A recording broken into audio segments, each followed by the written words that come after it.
नमस्कार। श्रम समाचार में आपका स्वागत है। 20 और 21 यानी ये 2 दिन नवंबर के महीने में एक शिक्षक स्कूल में कार्यरत शिक्षक जो सक्षमता परीक्षा पास किए हैं उनके संबंध में है। अब 20 तारीख के समाचार पत्रों में शिक्षा मंत्री जी ने ये कहा कि जिस दिन से वे सरकार की सेवा में आएंगे उसी दिन से उनकी सेवा की गिनती होगी। पहली बात। दूसरी बात, नियुक्ति पत्र जो 20 तारीख को बांटा गया उसमें मुख्यमंत्री जी ने ये घोषणा किया कि हम 1,14,000 शिक्षकों को यानी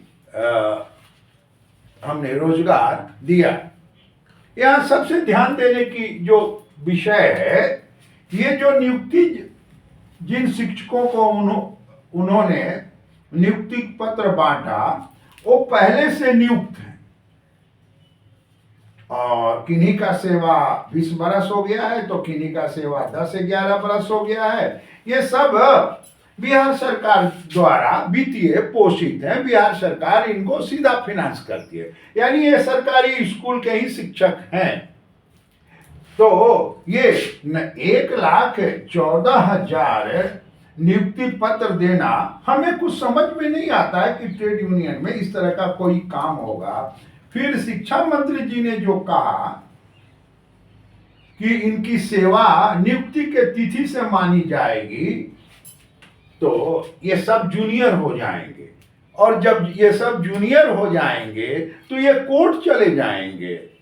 और अभी 10 दिन पहले एक हिमाचल प्रदेश सरकार के ऊपर एक वहां के कर्मचारियों से संबंधित आया है कि वो कॉन्ट्रैक्ट में काम करता था और अस्थायीकरण हुआ तो पेंशन के लिए नहीं मान रहे थे। तो कोर्ट ने कहा नहीं, जिस दिन से वो काम कर रहा है फिर उसका सरकारीकरण हो गया तो उसकी सेवा अवधि जो पेंशन की है वो उसी दिन से मानी जाएगी।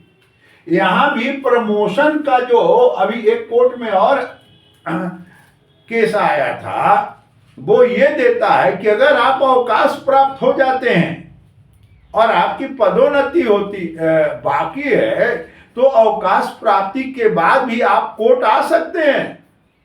और ये तो पूरी तरह से ये बयान गलत है, ये कल कोर्ट का विषय हो जाएगा। हाँ, इसमें कल में के समाचार पत्र और आज के समाचार पत्रों में ये आया है कि 1,14,000 पुराने शिक्षक जो सक्षमता परीक्षा दिया उसे सरकारी कर्मचारी का घोषणा इन्होंने किया।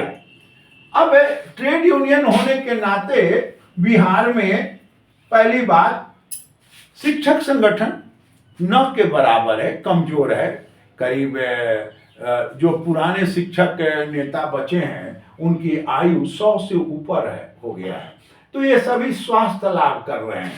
जो जवान बच्चे हैं जिनकी आयु 25, 30, 40, 50 के लगभग है, ये सभी वेतन का लाभ लेके आराम से सुख सुविधा से परिपूर्ण है। तो इसलिए शिक्षक संगठन 0 हो गया है और उसी का परिणाम ये सब शब्द आ रहा है कि ये राजकर्मी हो गए और जिस दिन से है। लेकिन ये विषय अब कोर्ट का होगा। तो मेरा व्यक्तिगत अनुरोध ये है कि जो बड़े पद पर लोग होते हैं उन्हें बोलते समय अपने वाणी के ऊपर, शब्दों के चयन के ऊपर ध्यान देना चाहिए। इस वीडियो को लाइक करें, सब्सक्राइब करें, कमेंट करें, शेयर करें। नमस्कार।